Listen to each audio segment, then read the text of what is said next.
Top quality और consistent performance के लिए सिर्फ सिल्वर पंप्स एंड मोटर्स, नाम याद रखना। સાથે ક્લસ્ટર ઇન્ચાર્જ પણ સાયન્સ માટે જશે। 4 અને 5 જાન્યુઆરીએ જિલ્લાઓમાં લેવાશે સાયન્સ પ્રક્રિયા બાદ 6 જાન્યુઆરીએ કમલમ ખાતે બેઠક યોજાશે। પ્રમુખ બનવા માટે ઓછામાં ઓછા 3 વખત સક્રિય સભ્ય હોવા જરૂરી। વાવ, થરાદ અને બનાસકાંઠાના જિલ્લા પ્રમુખો મુદ્દે પણ બેઠકમાં નિર્ણય કરવામાં આવશે। નાણાકીય કે અન્ય કોઈ વિવાદમાં ન હોય તે કાર્યકર્તાને સ્થાન મળશે। શહેર અને જિલ્લાને ધ્યાને રાખી જાતિગત સમીકરણ પણ લક્ષ્યમાં લેવાશે। 10 જાન્યુઆરી સુધીમાં મોટાભાગના વિસ્તારમાં પ્રમુખોની નિમણૂક કરવામાં આવશે।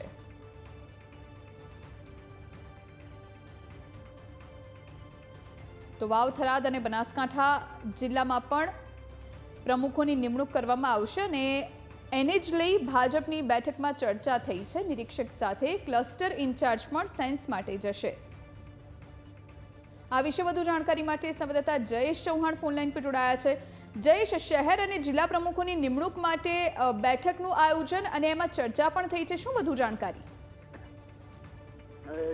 જે પ્રકારે સંગઠન પર્વ ભાજપનું ચાલી રહ્યું છે ત્યારે વોર્ડ અને મંડળ પ્રમુખો બાદ હવે મહાનગરના શહેરો અને જિલ્લા પ્રમુખોની ચૂંટણી પ્રક્રિયા છે તે શરૂ કરવામાં આવી છે। તે અંતર્ગત કમલમ ખાતે આજે એક બેઠકનું આયોજન કરવામાં આવ્યું હતું। જેમાં બેઠકમાં કેટલાક નિર્દેશો અને ગાઈડલાઈન અંગે છે તે વિગતો આપવામાં આવી છે। જેમાં મુખ્યત્વે કહેવામાં આવ્યું છે કે જિલ્લા અને શહેર પ્રમુખ બનવા માટે 3 વખતના સક્રિય સભ્યો હોવા જરૂરી છે। તે સાથે વયમર્યાદાને લઈને છૂટછાટ છે તે આપવામાં આવી છે। અગાઉ વાત સામે આવી હતી કે 60 વર્ષની વયમર્યાદા છે તે પ્રમુખ માટે નક્કી કરવામાં આવી છે, પરંતુ આ કિસ્સાઓમાં ઉપરબાહ્ય આપવામાં આવ્યું છે। સાથે કોઈને પણ ફોર્મ ભરતા અટકાવવા નહીં એ પ્રકારની સૂચના પણ આપવામાં આવી છે। જિલ્લા અને પૂર્વ જિલ્લા પ્રમુખોને પણ સેન્સ પ્રક્રિયા દરમિયાન સાંભળવાની નિર્દેશ આપવામાં આવ્યા છે। જિલ્લાઓમાં 4 અને 5 જાન્યુઆરીના જિલ્લા કાર્યાલયો ઉપર સેન્સ પ્રક્રિયા હાથ ધરાશે। જેમાં ચૂંટણી ઇન્ચાર્જ સાથે ક્લસ્ટર ઇન્ચાર્જ છે તેઓ પણ હાજર રહેશે અને ત્યારબાદ 6 તારીખે ફરી કમલમ ખાતે એક બેઠકનું આયોજન કરવામાં આવ્યું છે। જેમાં સેન્સ પ્રક્રિયાને લઈ સ્ક્રુટિની છે તે કરવામાં આવશે અને ત્યારબાદ 10 તારીખ પહેલા તમામ મોટાભાગના જે જિલ્લા અને શહેરોના પ્રમુખ છે તેમની નિમણૂકો છે તે કરી દેવામાં આવશે। એ પ્રકારની નિર્દેશો છે તે આજની બેઠકમાં આપવામાં આવ્યા છે। જયેશ, પ્રમુખ બનવા માટે કઈ કઈ લાયકાતો નક્કી કરવામાં આવી છે ભાજપ દ્વારા?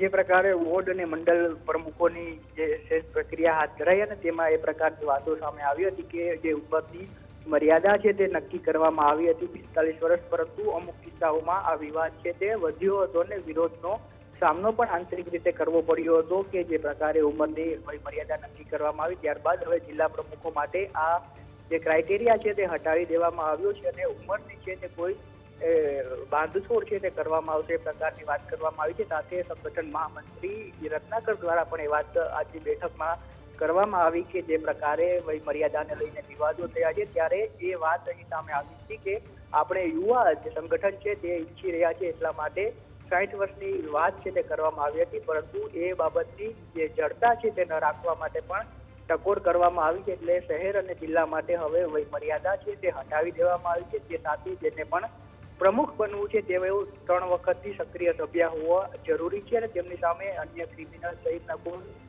ગુનાઓ છે તેનો નોંધાયેલા હોવા જોઈએ। સાથે કોઈ આર્થિક છેતરપિંડીની પણ કોઈ કેસ ન હોવા જોઈએ એ વાત પણ સામે આવી છે। નાણાકીય વિવાદમાં પણ સંપડાયેલા ન હોવા જોઈએ અને જિલ્લામાં જે જાતિગત સમીકરણો છે તે પણ ધ્યાનમાં રાખવા માટે નિર્દેશો છે તે આજની બેઠકમાં આપવામાં આવ્યા છે। જી, આભાર જયેશ, આપ જોડાઈને જાણકારી આપી તે માટે।